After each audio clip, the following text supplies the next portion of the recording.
her hand and drew her to her feet. He bent his head and kissed her on the mouth. The day was cold. Icy lips met icy lips in a chaste embrace. Right on cue, Mr. and Mrs. Worthy made their entrance. The happy couple stood hand in hand, gracefully accepting congratulations. Mr. Worthy, thin and aesthetic, and longing to get back to his beloved books, called for champagne after having been nudged in the ribs by his small, dumpy wife. Lord Andrew took a glass, toasted his fiancée, toasted his future in-laws, and then took his leave. All just as it should have been. With the long, easy stride of a practiced athlete, he walked to his parents' house in Park Lane, although it, like the neighbouring houses, still faced onto Park Street. Not so long ago, Park Lane had been Tyburn Lane, of dubious repute. There was not much of a view of Hyde Park, for the high wall which had been built to screen the residents from the condemned on their way to the scaffold was still there. One enterprising resident had had part of the wall removed and the entrance to his house made leading from Park Lane itself. But the rest still preferred to keep to Park Street, which was still the front entrance for the rest of the houses.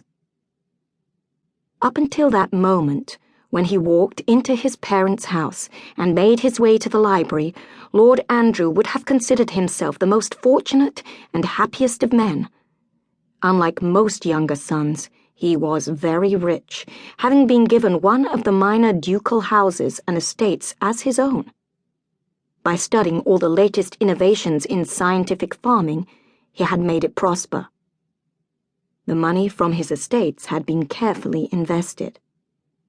He could have afforded his own townhouse and could have lived completely independently from his family if he chose. But the Duchess of Parkworth had managed to turn the large townhouse into a home. It had an air of ease and prettiness and elegance. Lord Andrew found it restful. In his early years, he had not seen very much of his parents from one year's end to the other.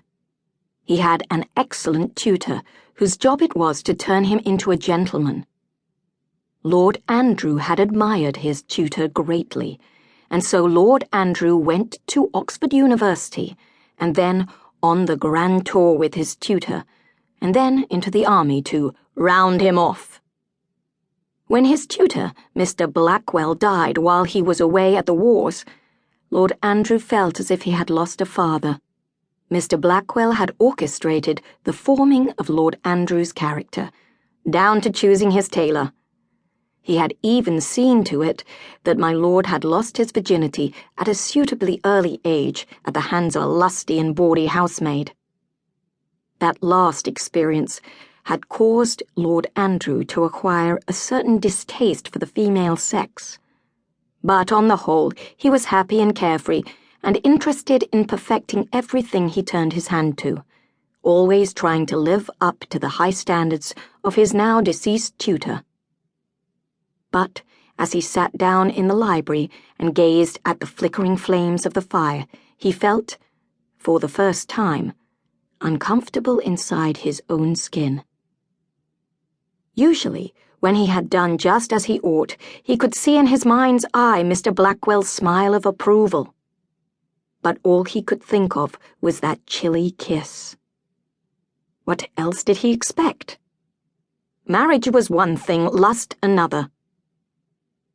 He usually looked forward to the season as a break from the cares of agriculture. He enjoyed racing and fencing and dancing, the opera, plays, and parties. He did not have to attend the House of Lords. That chore fell to the eldest son, the Marquess of Bridgeworth, who enjoyed making long and boring speeches on the game laws. For the first time, Lord Andrew began to feel uneasily bored. He remembered when he had been very small, his nurse promising to take him to the servants' Christmas party.